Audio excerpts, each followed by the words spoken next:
सरकारी मुलाजिमों को वेतन देने के लिए भी 4-4, 6 दिन, एक हफ्ते तक सरकार के खजाने में पैसे नहीं होते थे। ऐसे उत्तर प्रदेश का परिदृश्य बदलने के लिए, उत्तर प्रदेश के बारे में अवधारणा बदलने के लिए और खास रूप से दंगाइयों का प्रदेश, अपराधियों का प्रदेश, उद्योग पलायन का प्रदेश, कारोबारियों के पलायन का प्रदेश बन के रह गया था। हम आभारी और कृतज्ञता व्यक्त करते हैं कि आदरणीय योगी जी के नेतृत्व में बहुत तेज गति से प्रदेश की कानून और व्यवस्था को दुरुस्त करने का काम का अभियान चालू हुआ। और आज हम कह सकते हैं कि बीते 9 सालों में जिस प्रकार से उत्तर प्रदेश की कानून और व्यवस्था न सिर्फ बेहतरीन हुई बल्कि सुदृढ़ ऐसी कानून व्यवस्था बनी है जिसका उदाहरण न सिर्फ हिंदुस्तान के अन्य राज्य अनुसरण करने का प्रयास कर रहे हैं बल्कि विदेशों की धरती पर भी लोग बुलडोजर बाबा के नाम से चर्चा करने का काम करते हैं। और जब बुलडोजर बाबा का अपराधियों पर, अपराधियों के गिरोह पर, संगठित माफियाओं पर जब डंडा चला तो उसका परिणाम हुआ कि उत्तर प्रदेश की जनता का सरकार के प्रति, उत्तर प्रदेश की कर्मठता के प्रति विश्वास जगा। और जब कानून व्यवस्था ठीक हुई तो अन्य जो विकास के रास्ते थे, लोक कल्याण और जन कल्याण के रास्ते थे, उन पर पटरी पे आना प्रदेश ठीक हुआ, आगे बढ़ना शुरू हुआ। और आज हम कह सकते हैं कि चाहे इंफ्रास्ट्रक्चर डेवलपमेंट के लिए, चाहे कनेक्टिविटी के लिए, air connectivity, road connectivity, rail connectivity और अन्य अन्य तरह की कनेक्टिविटी, खुद ही आप महसूस करते होंगे कि प्रदेश का कायाकल्प होने का काम हुआ। और यही एक बड़ा कारण था कि जिससे हम लोग जब बेहतर कानून व्यवस्था, बेहतर इंफ्रास्ट्रक्चर डेवलपमेंट, बेहतर कनेक्टिविटी का ही परिणाम था कि लोगों का विश्वास लौटा और उत्तर प्रदेश चल पड़ा विकास की नई ऊंचाइयों के लिए। आज वही लोग जो उद्योग धंधे चौपट होने के बाद बाहर पलायन अपने उद्योगों को लेकर कर गए थे, जो लोग कारोबार व्यापार बाइंड अप करके चले गए थे, वही लोग ही नहीं बल्कि अन्य देशी और विदेशी बड़े बड़े निवेशक अगर अपना निवेश करना चाहते हैं तो उनका पहला पसंदीदा डेस्टिनेशन उत्तर प्रदेश होता है। हम लोगों के लिए आज सौभाग्य की बात इन 9.5 सालों में हुई है।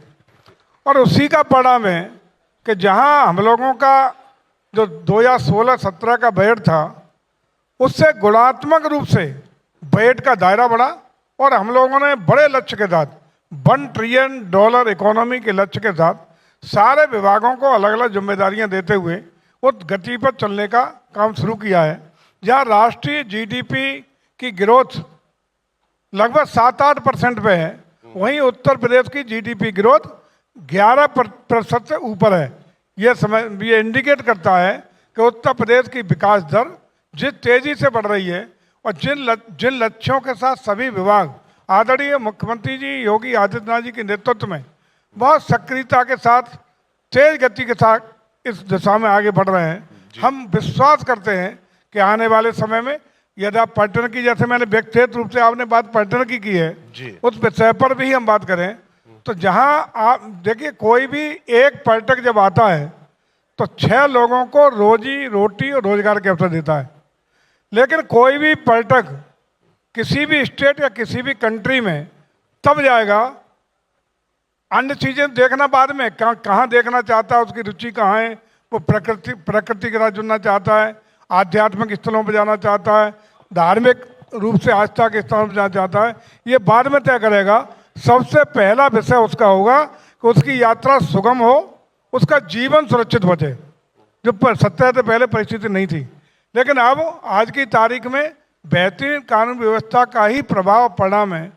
बेहतर कनेक्टिविटी का ही बेहतर परिणाम है, बेहतर इंफ्रास्ट्रक्चर जो 9 सालों में धार्मिक, आध्यात्मिक, एडवेंचर टूरिज्म, हर क्षेत्र के इको टूरिज्म, सभी डेस्टिनेशन को हमने डेवलप किया है। उसी का परिणाम है कि जहां 2017 में 23 करोड़ पर्यटक सालाना के साथ हम लोग बहुत पीछे थे, आज 166 करोड़ पर्यटक पिछले 25 दिसंबर 25 तक एक साल के अंदर आए हैं। 23 करोड़ और दूसरी ओर 166 करोड़। ये सिद्ध करता है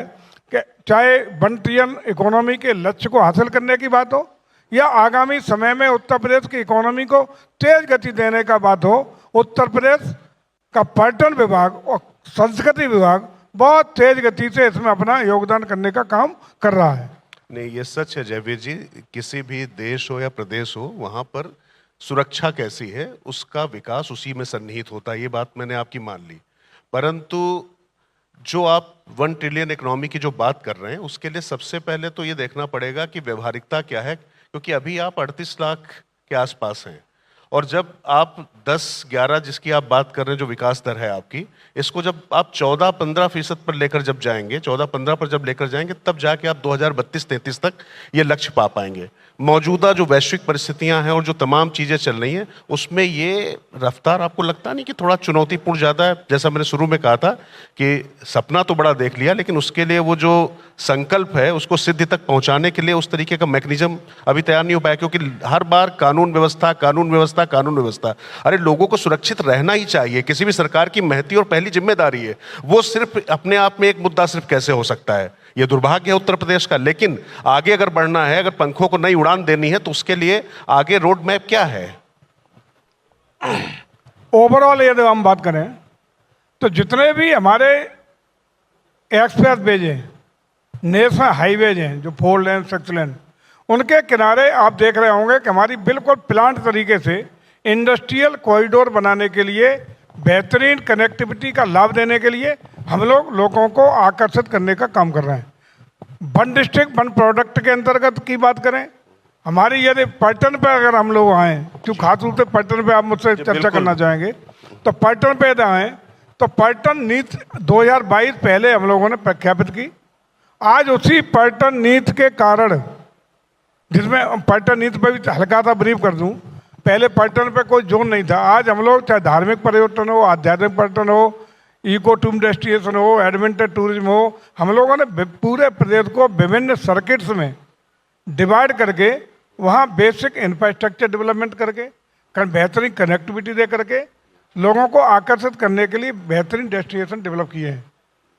और आज उस पर्यटन नीति में हर जिले में जिला पर्यटन और संस्कृति परिषद का गठन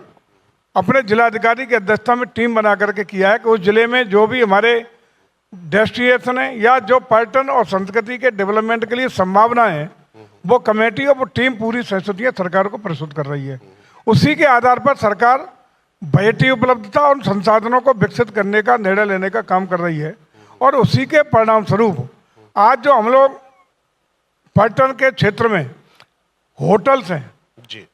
होम स्टे से लेके 5 स्टार होटल तक, उनको आकर्षित करने के लिए 25% सामान्य लोगों को, यदि महिला एंटरप्रेन्योर है 30%,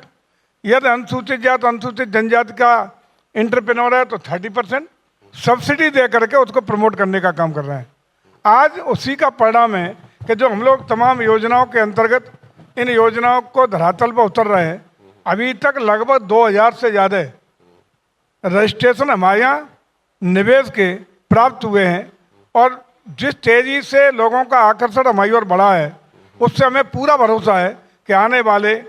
जो हम 2032 और 35 तक के लक्ष्य को लेकर चल रहे हैं, उसमें सफलता अर्जित करेंगे। अगर आप ये वीडियो YouTube पर देख रहे हैं तो हमारे चैनल को सब्सक्राइब कर बेल आइकन दबाएं, और Facebook पर देख रहे हैं तो हमारे पेज को लाइक करें।